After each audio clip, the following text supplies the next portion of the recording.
부모의 입시 대리전은 한국만의 일은 아닙니다.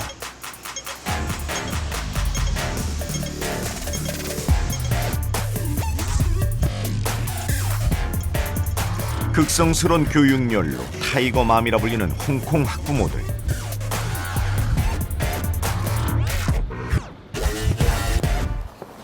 We are hurry to go. No reading, okay? Hurry up. Yes.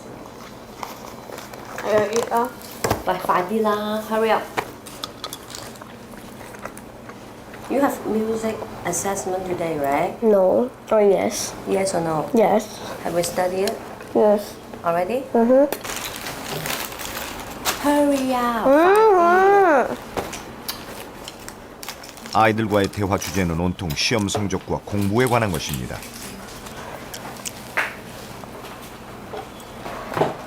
Time to go already. 쪽지 시험 하나에도 성적에 민감한 엄마. 100점이 아니면 만족한 적이 없죠. Okay, put on your shoes. 두 딸의 등교로 하루가 시작돼 한밤중까지 학원에 데려가고 데려오는 일로 엄마의 하루 일과표는 꽉 차 있습니다.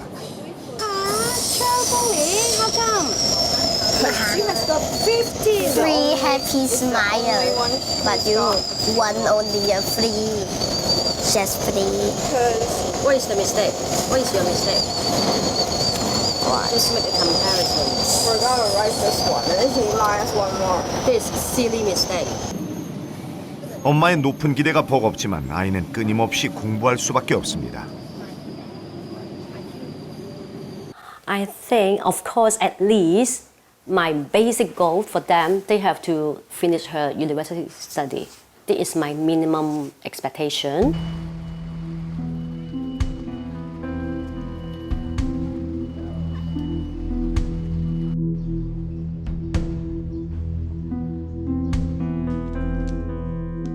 극소수만이 명문대학에 진학할 수 있는 홍콩의 입시 경쟁. 명문대를 선망하는 것도 학생들의 압박감도 우리의 현실과 별반 다르지 않습니다. 그런데 최근 홍콩 사회를 뒤흔든 충격적인 사건이 벌어졌습니다. I think it's really because of the result. On Friday, the day before, I'm playing sport with him, and he has smiled happily. But I don't know what happened. Is suddenly.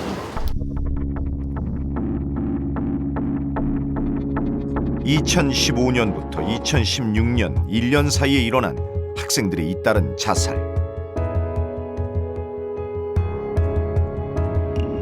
그런데 한 가지 특이한 점이 있었습니다. 바로 명문대에 진학한 학생들의 자살률이 급격하게 높아진 것이었습니다. 왜 이런 일이 벌어졌을까요? 치열한 대학 입시를 거치면서 겪었던 번아웃이 그 원인이었습니다. There are 22 students who killed themselves from September last year to March this year. There are 4 cases over just 5 days. The whole community was actually shocked when we, read the newspapers and saw a spike in the number of suicide cases over the past 6 months.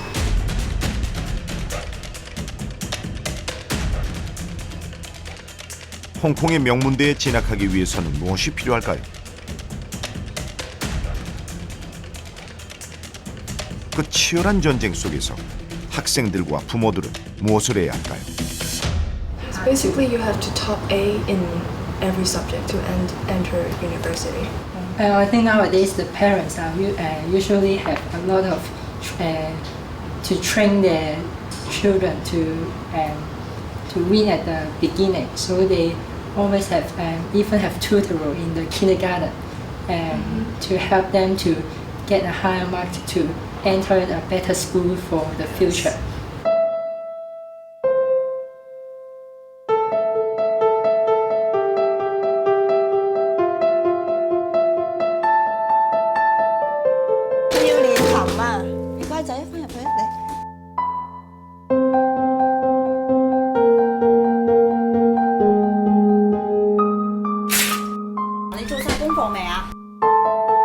你自己出去玩就好啦，你唔好再惹佢啊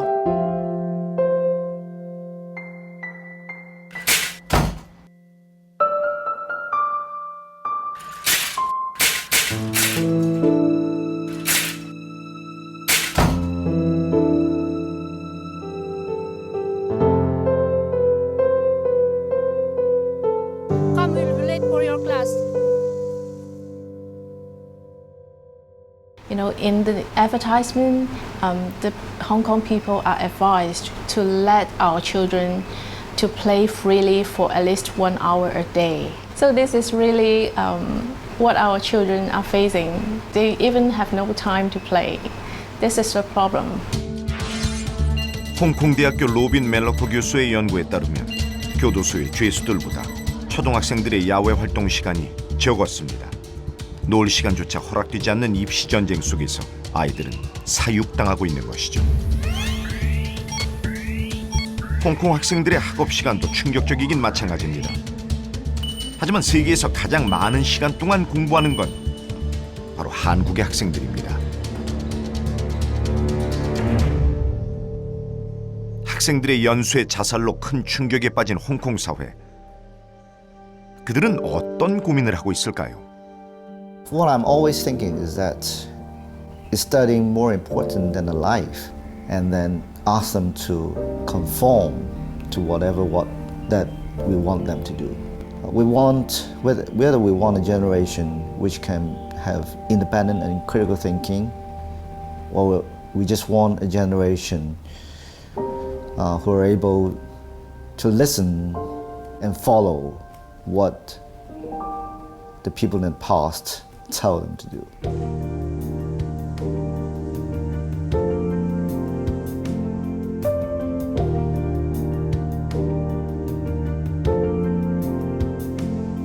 타이거맘이라 불리는 부모들의 대리 전쟁 속에서 아이들은 지쳐가고 있습니다.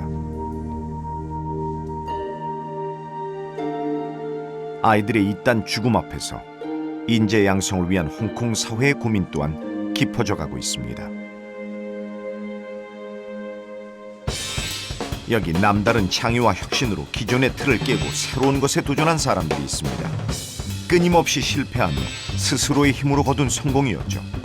그렇다면 우리 사회는 어떤 인재를 원하고 있을까요? 본인의 노력과 잠재력만으로도 성공할 수 있는 진짜 인재를 제대로 키워내고 있을까요?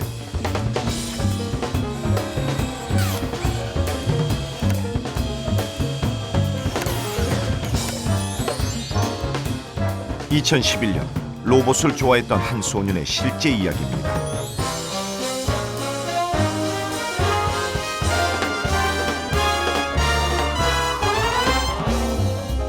소년은 다른 공부는 못했지만 유난히 과학을 좋아했고 혼자서도 로봇을 뚝딱 만들어냈죠.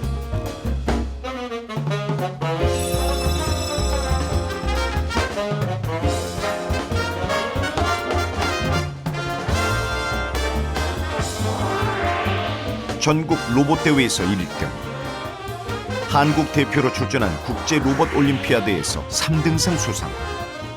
로봇 영재의 미래는 밝기만 했습니다. 소녀는 로봇 만들기에 전념하기 위해 전문계 고등학교로 전학했습니다. 최고의 로봇 전문가가 되고 싶은 꿈은 더욱 깊어졌죠.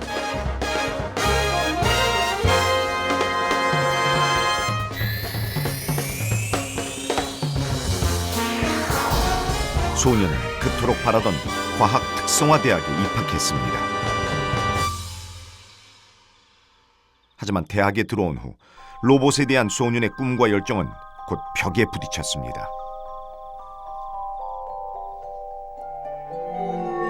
영어로 진행되는 수업들, 복잡한 미적분 수업. 소년은 뒤처지지 않기 위해 매일 새벽까지 공부했습니다.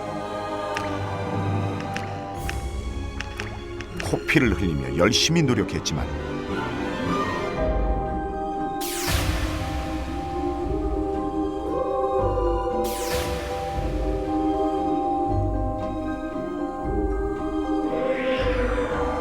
과학고, 영재고 출신 친구들과의 경쟁 속에서 소녀는 점점 작아져 갔습니다. 2011년 1월의 어느 날 소녀는 쓰러진 채 발견됐습니다. 사인은 약물 과다 복용이었죠.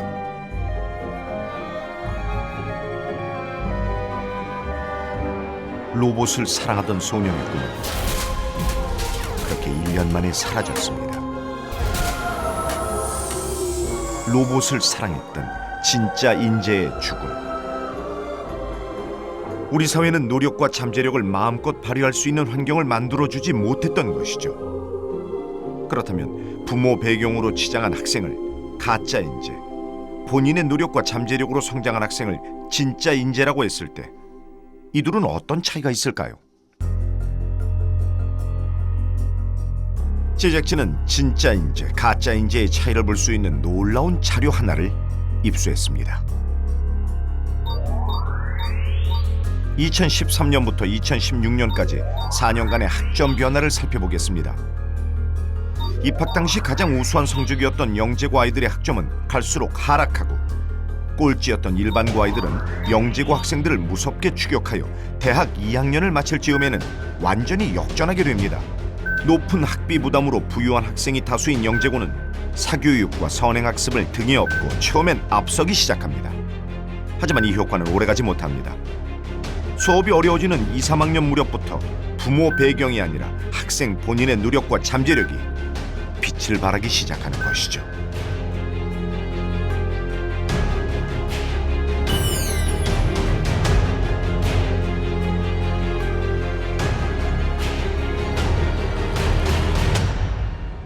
저희도 이제 들어오면 일반고 학생들이 많은 불만이 그거예요. 과학고 애들 선행학습 들어왔기 때문에 같이 이거 하다 보면 우리가 불리합니다라고 얘기를 하는데 그런 측면이 있어요. 먼저 배웠기 때문에.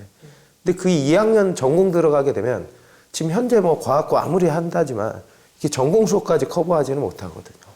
실제 전공 수업 들어가면 이제 똑같아집니다. 네, 선행이 안 되기 때문이죠. 그리고 이거는 선행 갖고 해결될 수 있는 문제들은 아니거든요.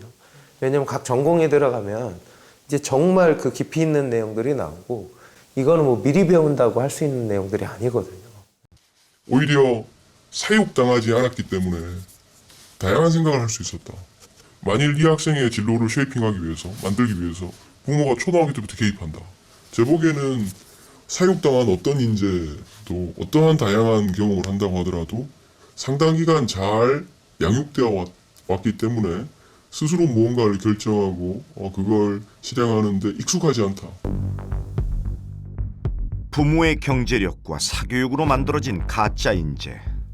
그렇다면 진짜 인재의 조건은 무엇일까요?